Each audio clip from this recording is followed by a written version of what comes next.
Hey, what's up? It's me, Christina, just jumping in to say hello. And I just wanted to talk about alter addictions today. For me, it has been quite an emotional week. Today is actually the 4-year anniversary of my sister Betty's death. She passed away from complications of her addiction, which is alcohol.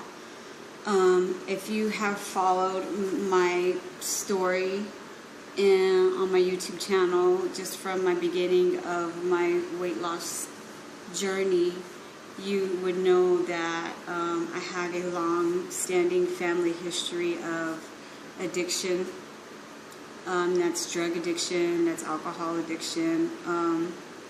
For me, since I don't really do any drugs, or I'm not really a drinker, and that's by choice, my actual addiction, which I didn't realize before my weight loss journey, is food addiction.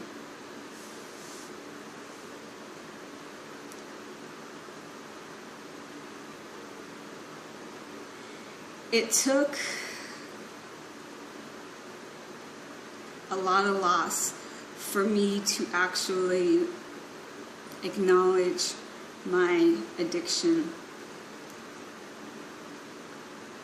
It took me losing my mother and begging her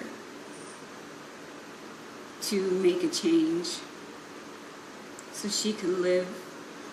It took my watching my sister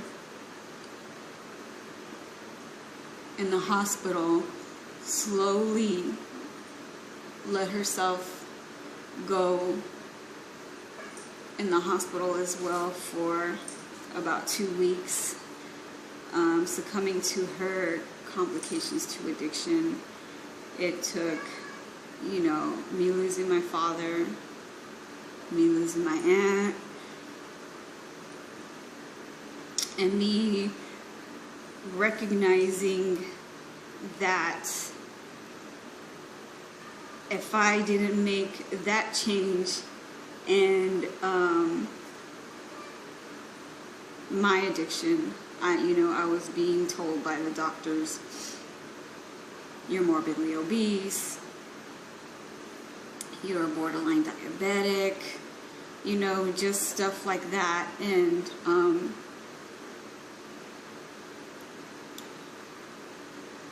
it took watching my nieces and nephews lose their mother at such a young age, where they shouldn't have had to.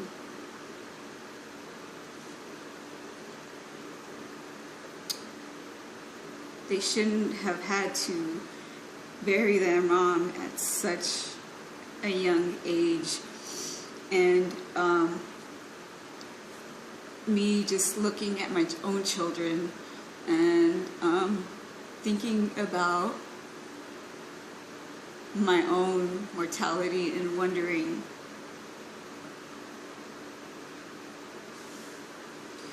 what I didn't want for them, and which is me having to be buried at a young age as well.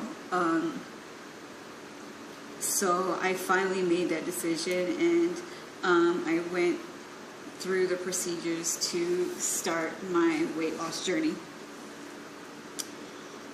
Now it's coming out 4 years later, where I've lost about 80 pounds, and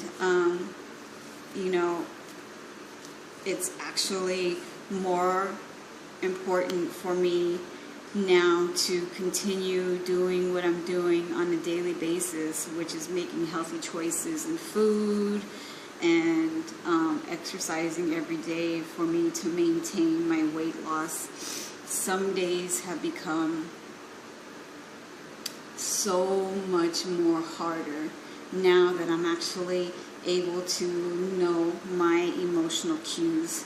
So this week, my emotions have been at extremely high levels, to the point where I am dependent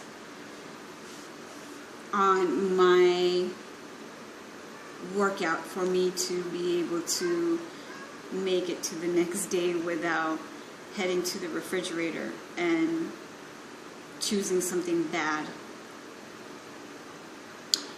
Food addiction is a struggle for me every single day, and even more so on emotional days like this.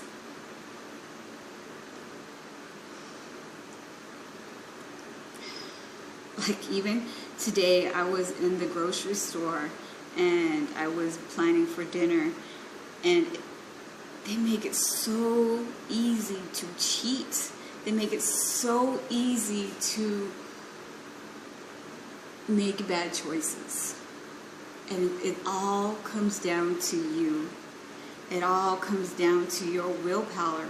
And I had a pack of donuts in my hand, and without even thinking about it, I just put it in the cart and was going. And you know, here it is. And it was because my emotions were running high. My body was telling me I needed something. My mind was telling me I was needing something sweet to let it go. And I was really willing just to shove those donuts down my throat for that instant satisfaction.